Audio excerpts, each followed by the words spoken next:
Late ஆனா என்ன sir, இவர் யாருன்னு எனக்கு தெரியும் சார். எத்தனை பேருக்குள்ள அந்த நம்பிக்கை இந்த ராத்திரி இருக்கு?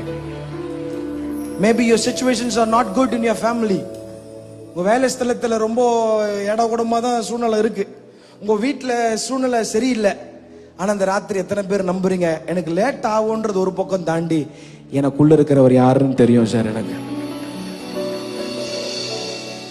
கையை உயர்த்தி ஸ்தோத்திரம் பண்ணுங்க. ஆண்டவரே, காலம் தாமதமானாலும் நான் உம்மை நம்புவதற்கு எனக்கு கிருபைதாங்க ஆண்டவரே.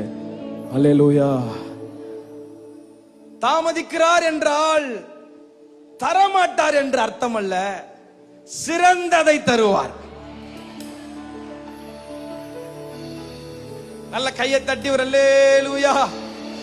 தாமதிக்கிறார்னா, டிலே பண்றாருன்னா தரவே மாட்டார்னு இல்ல, சிறந்தத, பெஸ்ட, சூப்பரா நியமித்தத, உங்களுக்காக வைத்திருக்கிறத, திட்டங்களை, சிறந்த திட்டங்களை கர்த்தர் உங்களுக்கென்று செய்ய அவர் போதுமானவராய் இருக்கிறார். நம்புறவங்க மட்டும் நல்ல கையை தட்டி சொல்லுங்க, காலம் தாமதமானாலும் நான் உம்மை நம்புவேன்.